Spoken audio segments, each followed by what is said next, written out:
तो नमस्कार, जय हिंद दोस्तों। जीके लर्निंग पॉइंट में आप लोगों का स्वागत है। यदि आप भी pre BEd, pre DEd, TT, teacher भर्ती या अन्य एग्जाम की तैयारी कर रहे हैं तो सीडीपी का यह वीडियो बहुत ही इंपॉर्टेंट होने वाला है, क्योंकि यहाँ हर एक टॉपिक को आपको ट्रिक के साथ पढ़ाया जाता है। तो चलिए फिर क्लास की ओर बढ़ते हैं, जहां पर आपको कोड वाले प्रश्न दिए गए हैं, क्योंकि इसी तरह के क्वेश्चन अभी टीईटी में भी, प्री डीएड और प्री बीएड में बन रहे हैं। तो आपको पता है दोस्तों, इस तरह के क्वेश्चन जो है हमारे लिए बहुत ही हार्ड होने वाला है। तो इसी तरह के क्वेश्चन हम प्रैक्टिस करने वाले हैं। उससे पहले चैनल को बिल्कुल सब्सक्राइब कर दीजिए, क्योंकि इसी तरह के प्रैक्टिस सेट आपको मिलते रहेंगे। तो फर्स्ट क्वेश्चन कहता है दोस्तों, शिक्षण प्रक्रिया के चरणों का सही क्रम चुनिए। तो सबसे पहले ऑप्शन दिए गए हैं और इस ऑप्शन को हमें इसी व्यवस्थित क्रम में लेना है, फिर ऑप्शन चुनना है। तो सबसे पहले आपको उद्देश्य दिया है तो उद्देश्य को लेना है। तो सबसे पहले आपको उद्देश्य दिया गया है तो उद्देश्य निर्धारण पहले लेना है। तो उद्देश्य निर्धारण कहां है सर? पी पहले आएगा, यानी ऑप्शन ए राइट हो जाएगा। फिर भी आगे सॉल्व करते हैं। उसके बाद आपको लेना है शिक्षण अधिगम क्रिया, बिल्कुल सर क्यों आएगा। उसके बाद क्यों के बाद होता है पुनर्बलन। पुनर्बलन का मतलब यह है कि मान लीजिए छात्र जो कार्य कर रहे हैं और उस कार्य में उनको रिजल्ट जो परिणाम है वह परिणाम अच्छा मिलेगा, तो बच्चे क्या करते हैं, उस कार्य को पुनः करते हैं। अगर परिणाम खराब हो जाए तो बच्चे उस काम को नहीं करते हैं, नेगेटिव हो जाते हैं। जी सर, तो इस तरह से ये पुनर्बलन हो गया। फिर मूल्यांकन करते हैं, लास्ट में हमारा मूल्यांकन, इस तरह ऑप्शन ए इज राइट हो जाएगा। दोस्तों आगे हम बढ़ेंगे क्वेश्चन नंबर सेकंड। तो यहां पर क्वेश्चन कहता है वैज्ञानिक विधि के चरणों का सही क्रम चुनिए। फर्स्ट यहां पे दिया गया है पी क्यू आर एस। अब इसको हमें व्यवस्थित क्रम देना है और उसके बाद इनमें से ऑप्शन चुनना है। तो सबसे पहले हम क्या करेंगे सर? समस्या का पहचान करेंगे। समस्या का पहचान मतलब पी, और लास्ट में हम निष्कर्ष निकालेंगे, मतलब लास्ट में एस आएगा। अब यहां पर पी पहले, बिल्कुल सर। उसके बाद परिकल्पना बनाना, बिल्कुल सर। उसके बाद परीक्षण करना और लास्ट में निष्कर्ष। तो इस तरह ऑप्शन बी इज राइट हो जाएगा दोस्तों। और इस तरह के क्वेश्चन जो है आपके एग्जाम में बहुत ही इंपॉर्टेंट होने वाला है। मैं 100% गारंटी के साथ कहूंगा कि इसी तरह के क्वेश्चन आपके एग्जाम में आएंगे ही आएंगे। तो बिल्कुल इसी तरह से आप प्रैक्टिस करते रहिए। आगे हम बात करेंगे क्वेश्चन नंबर थर्ड, जहां पर आपको संचार से संबंधित क्वेश्चन पूछा गया है। तो यहां पर संचार प्रक्रिया का सही क्रम चुनना है दोस्तों। तो आपको बता दूं, संचार की जो प्रक्रिया है वो इसी क्रम में होता है। तो सबसे पहले हमें चाहिए संचार, मतलब भाई संचार का मतलब होता है संदेश को एक जगह से दूसरे जगह पहुंचाना। तो हमें चाहिए स्रोत, यानी कि प्रेषक जो संदेश को भेजेगा। संदेश को भेजने के बाद संदेश का इनकोडिंग होता है। तो इनकोडिंग के लिए हमें कोई माध्यम चाहिए, बिल्कुल सर माध्यम चाहिए। इसी को इंग्लिश में मीडियम बोलेंगे। अब अंत में हमें चाहिए प्राप्तकर्ता। प्राप्तकर्ता के बाद होता है संदेश का डीकोडिंग, मतलब उसको रीडिंग किया जाता है, पढ़ा जाता है। फिर उस संदेश का होता है प्रतिपुष्टि, यानी कि फीडबैक, और फीडबैक जो होगा लास्ट में आएगा दोस्तों। तो प्रतिपुष्टि जो होता है लास्ट में आएगा, यही बात ध्यान रखना है और इसी के हिसाब से हमें क्वेश्चन को जमाना है। तो चलिए फिर यहां पर आप देख रहे हैं कि सबसे पहले यहां पर अगर मैं प्रतिपुष्टि यानी फीडबैक की बात करूं तो फीडबैक जो है लास्ट में आएगा। इस तरह ऑप्शन बी और ऑप्शन डी जो है कट जाएंगे। अब यहां पर हमें दो ऑप्शन और दिख रहे हैं, संदेश तैयार करना और संदेश भेजना। तो भाई सबसे पहले तो संदेश को ही तैयार किया जाएगा ना, उसके बाद संदेश को भेजना है। बिल्कुल सर। तो यहां पर पी पहले आएगा, पी के बाद क्यू आएगा और लास्ट में हमारा प्रतिपुष्टि और बीचों बीच आएगा संदेश ग्रहण करना। इस तरह ऑप्शन सी इज राइट हो जाएगा दोस्तों। तो इस तरह ऑप्शन सी इज राइट। आगे हम बढ़ते हैं दोस्तों क्वेश्चन नंबर 4, जहां पे आपको पौधे के विकास का सही क्रम आपको बनाना है। तो सबसे पहले हमें क्या चाहिए सर? सबसे पहले हमें तो बीज चाहिए ना। तो बीज कहां है? ऑप्शन डी में। बीज के बाद क्या होगा जी? बीज के बाद तो अंकुरण होगा, तो इसका मतलब पी आएगा। अंकुरण के बाद आपको देखने को मिलेगा पौधा। क्या मिलेगा सर? पौधा। और पौधा फिर बढ़कर उसका विकास जब होता है तो बन जाता है वृक्ष, यानी ऑप्शन डी इज राइट हो जाएगा। आगे हम बात करेंगे क्वेश्चन नंबर 5, जहां पर आपको 5E रचनावादी क्वेश्चन पूछा गया है। तो क्वेश्चन क्या कहता है दोस्तों, एक शिक्षक के रूप में शिक्षण अधिगम की 5E रचनावादी मॉडल के चरणों को सही क्रम में व्यवस्थित कीजिए। ये क्वेश्चन अभी वर्तमान में पूछा गया है दोस्तों 2026 में डीएलएड में। तो बिल्कुल याद रखिएगा, डीएलएड में ये क्वेश्चन जो है पूछा गया है। चलिए इस क्वेश्चन को बनाते हैं। तो सबसे पहले हमें क्या करना पड़ेगा सर? कार्य लगाना है, यानी रुचि उत्पन्न करना है, जिसे हम बोलते हैं इंगेज। क्या बोलेंगे सर? इंगेज। इंगेज पहले आएगा। तो यहां पर आर पहले लिख लेता हूं मैं। आर के बाद आप देखेंगे कि यहां पर हमें करना होगा अन्वेषण। हमें क्या करना होगा सर? अन्वेषण। अन्वेषण कहां है सर? पी में। इंग्लिश में इसी को एक्सप्लोर बोलते हैं। पी में आ गए सर। उसके बाद हमें करना होगा एक्सप्लेन। क्या करना होगा सर? एक्सप्लेन, यानी यहां पर व्याख्या करना होगा। तो यहां पर मैं क्या ले लूं? क्यू ले लूं। क्यू के बाद आपको करना होगा विस्तार। तो विस्तार के लिए हमने क्या लिया? एस। उसके बाद लास्ट में आपको करना होता है मूल्यांकन। तो मूल्यांकन के लिए क्या लेना है सर? टी। तो इस तरह are P Q S T कौन से ऑप्शन में है सर? ऑप्शन ए में। तो ऑप्शन ए इज राइट हो जाएगा दोस्तों। ये क्वेश्चन एक बार आ चुका है, बीएड वाले बिल्कुल ध्यान देंगे। जाएंगे, इसी तरह के क्वेश्चन आएंगे भाई।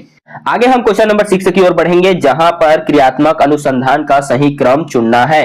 तो सबसे पहले मैं बता दूं दोस्तों, यहां पर क्रिया अनुसंधान का सही क्रम क्या होने वाला है। देखिए ध्यान से सुनिएगा, यहां पर अगर मैं कहूं दोस्तों, तो सबसे पहले हमें लेना होगा सर समस्या का पहचान। बिल्कुल सर, आर आएगा पहले, तो मैं लिख लेता हूं आर। उसके बाद आपको करना होगा, समस्या का पहचान बनाने के बाद हमें योजना बनाना पड़ता है कि हम समस्या का सॉल्व कैसे करेंगे, तो यहां पर आ जाएगा पी। पी के बाद हमें देखना होता है क्रिया करना, मतलब उस पर हम क्या क्रिया कर सकते हैं, उस समस्या का समाधान करने के लिए हमें क्या कर्म करना चाहिए, तो एस आ जाएगा। लास्ट में हमें पता है मूल्यांकन ही आएगा, तो इस तरह क्यू। तो आर पी एस क्यू किसमें है सर, ऑप्शन बी में, तो ऑप्शन बी इज राइट हो जाएगा। आगे हम बढ़ेंगे, क्वेश्चन नंबर 7 कहता है निर्णय लेने की प्रक्रिया का सही क्रम चुनना है। चलिए चुनते हैं फिर। सबसे पहले हमें बनाना होता है भाई साहब समस्या का पहचान, यानी क्यों। समस्या का पहचान करने के बाद हमें करना होता है विकल्प का मूल्यांकन, यानी एस। उसके बाद हमें करना होता है सर विकल्प को चुनना, क्या करना, विकल्प को चुनना, आर। और उसके बाद हमें करना होता है निर्णय लागू करना, यानी पी। तो इस तरह क्यू एस आर पी कौन से ऑप्शन में है सर, ऑप्शन ए में, तो ऑप्शन ए इज राइट हो जाएगा। आगे हम बात करेंगे क्वेश्चन नंबर 8, जहां पर लोकतांत्रिक चुनाव की प्रक्रिया का सही क्रम चुनना है। तो सबसे पहले होता है सर नामांकन, बिल्कुल। नामांकन के बाद क्या होगा सर, प्रचार, बिल्कुल। तो प्रचार के लिए आर।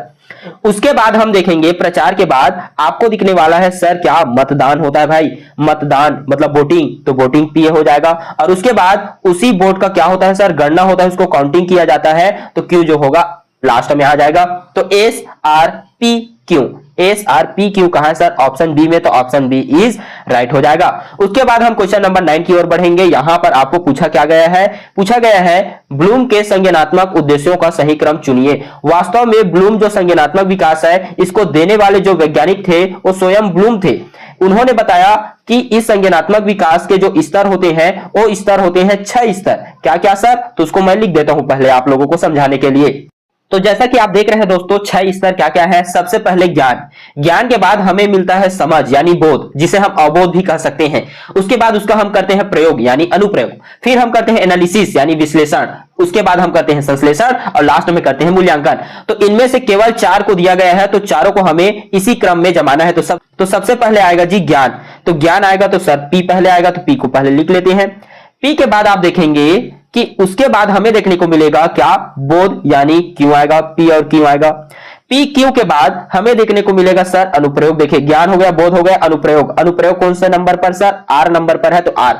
आर के बाद हमें मिलेगा विश्लेषण जो एस पर है। तो इस तरह पी क्यू आर एस कौन से ऑप्शन में है सर, ऑप्शन ए में है, तो ऑप्शन ए इज राइट हो जाएगा दोस्तों। आगे हम क्वेश्चन नंबर 10 की ओर बात करेंगे, जहां पर आपको पूछा गया है पाठ योजना के चरणों का सही क्रम चुनना है। तो सबसे पहले यहां पर आने वाला है उद्देश्य निर्धारण। क्या आएगा सर, उद्देश्य निर्धारण, तो आर। आर के बाद आप देखेंगे प्रेजेंटेशन यानी कि प्रस्तुतिकरण, मतलब पी आ जाएगा। पी के बाद आप देखेंगे पुनर्वृत्ति यानी क्यू आएगा, और लास्ट में हमारा क्या आएगा सर, मूल्यांकन, आर पी क्यू एस। कहां पर है sir, R P Q S option B में है, तो ऑप्शन बी इज राइट हो जाएगा दोस्तों। आगे हम क्वेश्चन नंबर 11 की बात करेंगे, जहां पर आपको मैच द कॉलम दिया गया है, एक और आपको विकार दिया गया है और एक और आपको क्या दिया गया है, उसके विशेषता दिया गया है। तो इन सब का ट्रिक जो है दोस्तों मैंने पिछले वीडियो में दे रखा है, तो वहां आप लेक्चर 4, 5, 6, 7 इन सभी वीडियो को कंप्लीट देखिए, क्योंकि यहां पर सीडीपी को मैंने पूरा ट्रिक से पढ़ाया आप लोगों को। चलिए फिर क्वेश्चन की ओर बढ़ते हैं। देखिए डिसलेक्सिया, लेक्सिया में है लेक्स, और लेक्स से आपको याद रखना है रिलेक्स, और रिलेक्स में देखिए री आ गया, और री से आपको याद रखना है रीडिंग। रीडिंग मतलब रीड, रीड का मतलब होता है पढ़ना, तो इसका मतलब पढ़ने से संबंधित है। तो हमें क्या मिल गया, पी जो होगा दूसरे नंबर पर मैच होगा सर।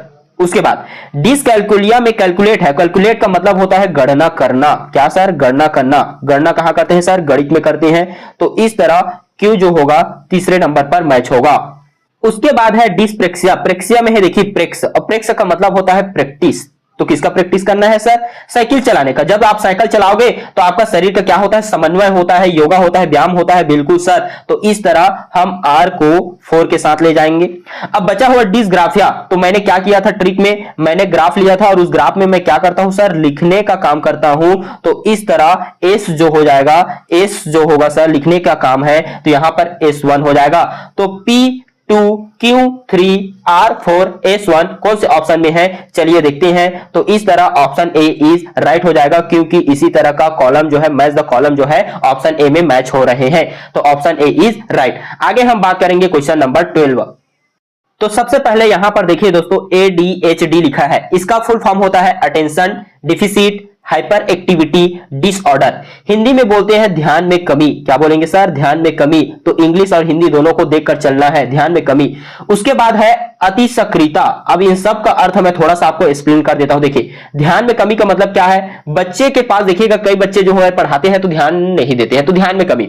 अति सक्रियता क्या, बच्चा जो है क्लास में हलचल रहता है, हलचल मतलब एक जगह स्थिर तरीके से नहीं बैठता है, बाकी को भी डिस्टर्ब करता है। अति सक्रियता हलचल रहेगा, इधर इधर जाकर परेशान करेगा टीचर को, इसको बोलते हैं अति सक्रियता, यानी एक तरीके से आप बोल सकते हैं हलचल। अब इसी से हमें समझना है कि इस क्वेश्चन को कैसे सॉल्व करना है। तो इस तरह से हमें फुल फॉर्म पता चल गया ADHD का, attention deficit hyper activity disorder. अब इसको हम मैच करेंगे तो ये किसके साथ मैच होगा, यह मैच हो जाएगा ध्यान में कमी अति सक्रियता से, मतलब P जो है 2 के साथ मैच होगा सर, बिल्कुल। उसके बाद होता है ऑटिज्म। ऑटिज्म का मतलब होता है संचार में कमी या संचार में कठिनाई, संचार में कठिनाई होती है उसे हम बोलते हैं ऑटिज्म। संचार तो यहां पर कहां है सर, ये हो जाएगा आपका Q जो होगा 1 के साथ मैच होगा, Q जो है 1 के साथ मैच होगा।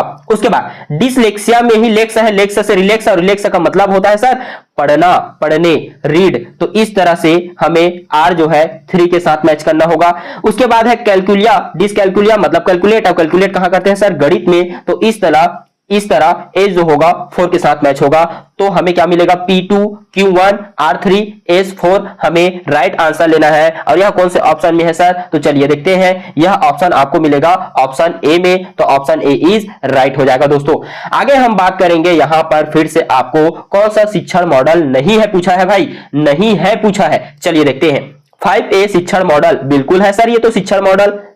उसके बाद है अग्रिम आयोजक मॉडल। ये मॉडल क्या होता है सर, इसमें पूर्व जानकारी को नई जानकारी से जोड़ते हैं, अर्थात बच्चों के अंदर जो छिपे हुए ज्ञान है उनको हम कहां लाते हैं सर, इस विधि के माध्यम से सामने लाते हैं कि बच्चे के अंदर कौन सा स्किल है।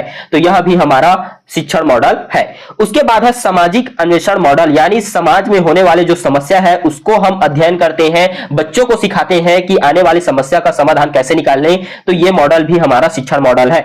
उसके बाद ऑप्शन डी को देखेंगे। ऑप्शन डी जो है ऑपरेंट अनुबंधन सिद्धांत, वास्तव में यह शिक्षण मॉडल नहीं है, यह एक सिद्धांत है, एक थ्योरी है। क्या थ्योरी है सर, मान लीजिए कोई बच्चा कार्य कर रहा है और उसका जो परिणाम है, रिजल्ट है वह अच्छा आएगा तो बच्चा क्या करेगा, उस कार्य में रुचि लेगा। लेकिन परिणाम खराब आएगा तो बच्चा जो है उस कार्य में रुचि नहीं लेगा। बिल्कुल इसी तरह के पढ़ाई भी होता है, बच्चा को समझ आ रहा है तो रुचि लेगा, बच्चा को समझ नहीं आ रहा है तो रुचि नहीं लेगा। तो यह जो होता है हमारा सिद्धांत होता है। और यहां पर ऊपर के तीनों जो है मॉडल है, कौन सा मॉडल, शिक्षण मॉडल। और इसमें पूछा गया है कि कौन सा शिक्षण मॉडल नहीं है, तो ऑप्शन डी इज राइट हो जाएगा दोस्तों, ऑप्शन डी इज राइट होगा। आगे हम बात करेंगे क्वेश्चन नंबर 14, जहां पर आपको व्याख्या से संबंधित क्वेश्चन पूछा गया है।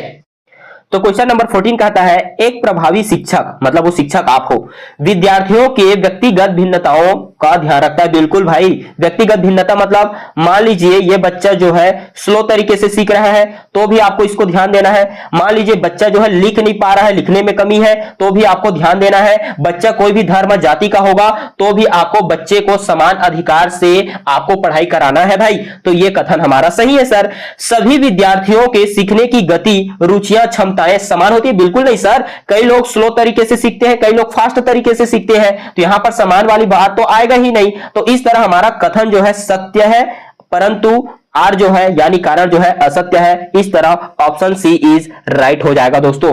आगे हम बात करेंगे क्वेश्चन नंबर 15, जहां पर समावेशी शिक्षा से संबंधित क्वेश्चन पूछा गया है। तो क्वेश्चन को पढ़ते हैं। समावेशी शिक्षा का मतलब होता है स से समावेशी, स से समान अधिकार देना बच्चों को, है ना भाई। आपको समावेशी शिक्षा में सभी बच्चों को समान अधिकार देना है, सभी बच्चों को ध्यान देना है।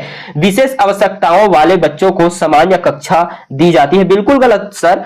आप विशेष आवश्यकता वालों को अलग से बैठा के थोड़ी पढ़ाओगे। समावेशी का मतलब है सभी बच्चों को एक साथ बैठाकर पढ़ाना, उनको समान अधिकार देना। तो इसका मतलब हमारा कथन हो गया गलत। कारण बोलता है समावेशी शिक्षा सभी बच्चों के लिए समान अवसर प्रदान करता है सर। बिल्कुल, कारण जो है हमारा सही। तो इस तरह आर सत्य है, ए जो है असत्य है, ऑप्शन डी इज राइट हो जाएगा दोस्तों।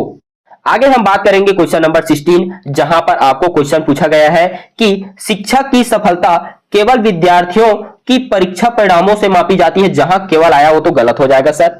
आगे हम बढ़ेंगे, शिक्षक का कार्य विद्यार्थियों के सर्वांगीण विकास में सहायता प्रदान करना है। बिल्कुल सर। तो पहला असत्य है, दूसरा सत्य, ऑप्शन डी इज राइट।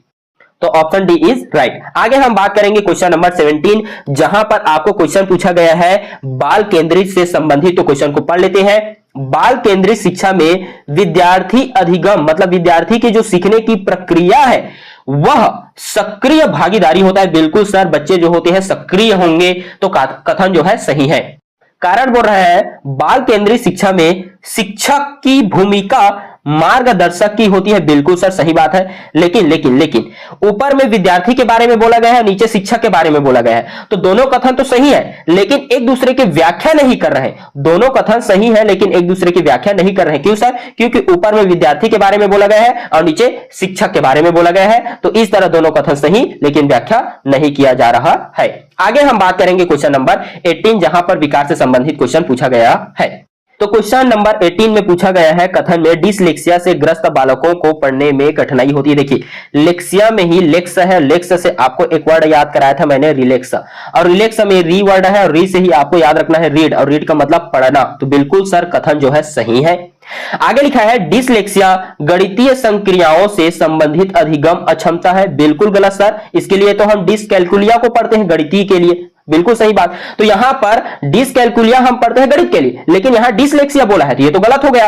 तो हमारा जो है कथन जो है सत्य है, परंतु आर जो है असत्य है। ऑप्शन सी इज राइट हो जाएगा।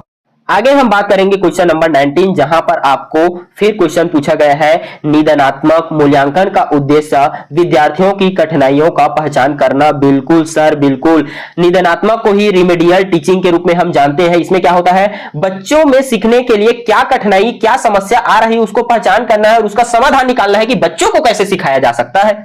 आगे कारण बोला गया है निदानात्मक मूल्यांकन उपचारात्मक शिक्षण या रिमेडियल टीचिंग में सहायता प्रदान करता है। बिल्कुल सर, और दोनों जो है एक दूसरे की व्याख्या भी कर रहे हैं। तो इस तरह क्वेश्चन नंबर 19 का आंसर हो जाएगा सर, दोनों सही है और व्याख्या भी किया जा रहा है। आगे हम बात करेंगे क्वेश्चन नंबर 20, जहां पर आपको ADHD से क्वेश्चन पूछा गया है। AD का मतलब हमें पता है अटेंशन डिफिसिट, और HD का हाइपर एक्टिविटी डिसऑर्डर वाले बच्चे में ध्यान की कमी और अति सक्रियता देखी जाती है। बिल्कुल सर, इसको आपने बताया था पिछले टॉपिक में। उसके बाद कारण बोला है ADHD का संबंध दृष्टिबाधित मतलब जो देख नहीं पा रहे हैं उनके लिए है। बिल्कुल गलत सर, ADHD तो ऐसा कुछ बताता नहीं, वो तो बताता है ध्यान में कमी और अति सक्रियता यानी हलचल वाले बच्चे को। तो इस तरह हमारा कथन जो है सत्य है, परंतु आर जो है असत्य है। ऑप्शन सी इज राइट हो जाएगा दोस्तों। तो इसी तरह से हर एक टॉपिक को, चाहे वो रीजनिंग हो, चाहे जीके हो, चाहे आपका CDP हो, हर एक टॉपिक को हम ट्रिक से पढ़ाते हैं दोस्तों। तो ट्रिक से पढ़ने के लिए बिल्कुल चैनल को बिल्कुल आप सब्सक्राइब करके रख लीजिए। हर एक वीडियो को देखिए, वहां आपको पूरा ट्रिक से बताया गया है। साथ ही मैं बता दूं कि आपको फ्री PDF हमारे टेलीग्राम चैनल पर मिल जाएंगे। तो टेलीग्राम चैनल का लिंक जो है कमेंट पर पिन कर दिया गया है, वहां जाकर आप हमारे टेलीग्राम चैनल को ज्वाइन कीजिए, क्योंकि फ्री PDF आपको